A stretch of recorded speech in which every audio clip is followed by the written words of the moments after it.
Welcome back, my fellow woodhounds and friends and firewood sellers, burners, and pyromaniacs. I don't think they're going to be too anxious for campfires this weekend because right now it's 90 degrees and barely a cloud in the sky. It's like 99% full sun and tiny little cloud there, little cloud over, a couple of little clouds over there to the south, but right above me, full on 100% sunshine, and at least there's a breeze, so that makes it bearable. Yeah, what a lot of people do for shade and to keep cool is pop-up canopies. Even those cheap ones from Harbor Freight would be good, but you got to make sure you can anchor them down somehow. Maybe portable weights with strings, like have milk jugs full of sand and have strings tied to them. Then you could just quick attach it to the frame to keep it, held down. Something quick and easy and portable, right? But that doesn't help me in today's situation where I'm finishing restocking of the roadside stand. Yeah, it's not fun, but at least there's a breeze, better than it was yesterday afternoon when I was stocking when I was playing hooky from work. Actually, I wasn't playing hooky, I was just passing through. And if you didn't see that video, just go back two videos and watch that one. Boy, I don't know. Firewood at this time of year, I don't know what same person wants to have a campfire. You gotta sit like 30 feet away from it, and it's still hot. You're outside, it's hot everywhere you go. So I don't know what the benefit is of having a campfire when it's this hot, other than sitting 20 feet away and watching it, 30 feet, whatever, however far you can get from the heat. Yeah, it hasn't been cooling off at night as much as it has, at least how it feels anyway. Because lately around here it's been it's gotten down into the upper 50s or low 60s, but as soon as that sun comes up, poof, it goes up like 10 degrees instantly. And it does not slowly ramp up, the heat just comes on fast. So yeah, it's the weather conditions we're dealing with now. So it makes it hard to do firewood in the summer, which means I need to get going when it's cold. And at least now I'm in a lot better shape, and the new splitter is coming. It's coming. That'll make the job a lot easier in the heat, and I'm gonna have a canopy for that. And already I could see where the benefits are of having a splitter like the Easton Made Access, where you could just load the wood right into the truck or yard cart and stuff. But I don't have the Access. I didn't order that. I don't have a yard cart or a low profile trailer to just let the splits push onto with the new splitter. For those of you that are new to my channel, the new splitter I have on order is the Wolf Ridge 28C. Has the Magnum package and auto cycle. I didn't order the cooler because I figured, well, by the time it gets up to that 140 degree range, their thermostat kicks in at 120. You don't want the fluid to get over 140. So I figured, well, it gets that warm, keep it eye on the temperature. If I split, a full heaping truckload of wood, go stack that, go run the saw for a little bit, do like clean up like this bark and stuff. So there are workarounds on it. But yeah, eventually if I go get an oil cooler, I'm gonna get an even bigger splitter. So that, and to keep the price down, I was already at almost $9,800 without the 12-way wedge, which I added. So that's going to be nice when I get to a lot of that wood. This basswood, oh man, I could have flown through that stuff so fast. That wedge wouldn't even slow down with 12-way wedges because the wood was so easy to split. This basswood here that I'm going to be restocking is so easy to split. It's a royal pain in the you-know-what, in the blankety-blanky blank rear end. because of the bark. The bark just sheds, it comes off in sheets. So, but that's not my biggest complaint of this time of year. Right now, it's EAA season, Experimental Aircraft Association annual air show. They took a year off for COVID, and last year was the first year back. But man, as much money as those people put into the economy, they could take a little bit of that money and spend it on some driving lessons.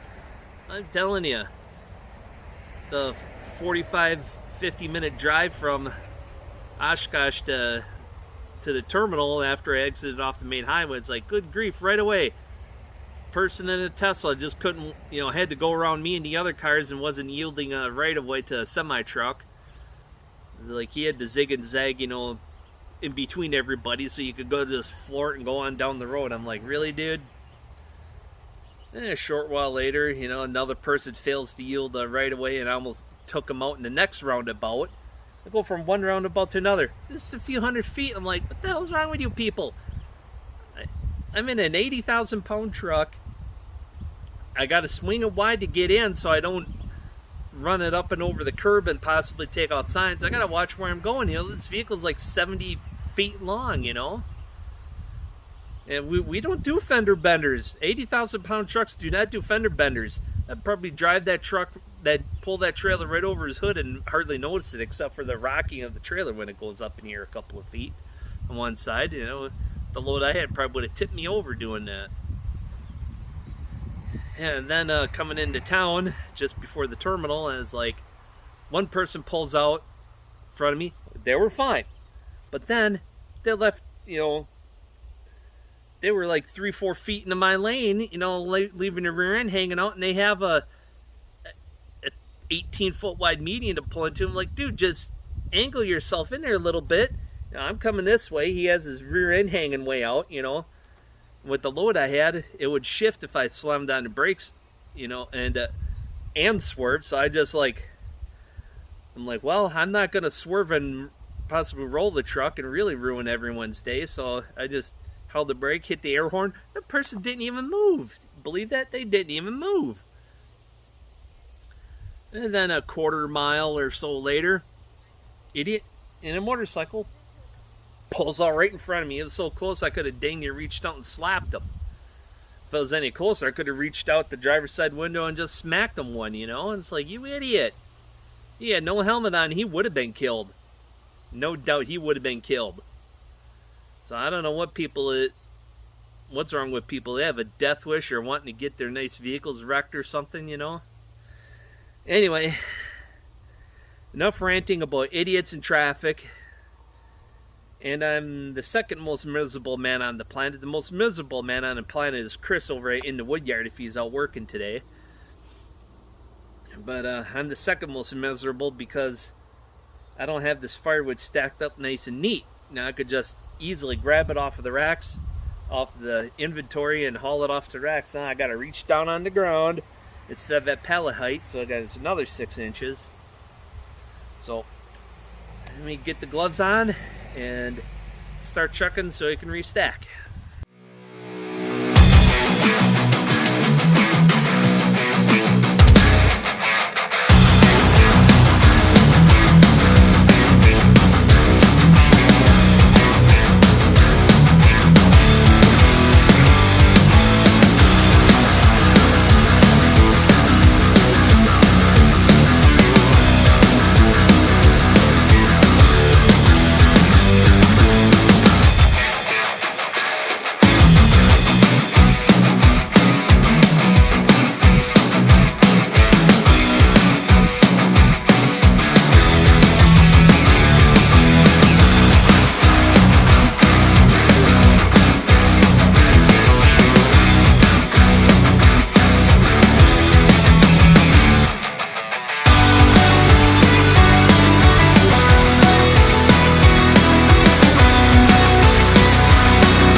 Well, that's it, folks, for this episode of Firewood Doctor.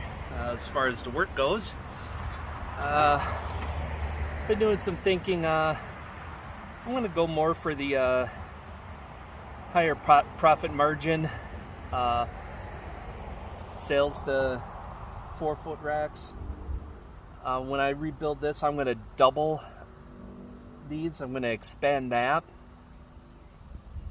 plus the bags or bundles if I get that far.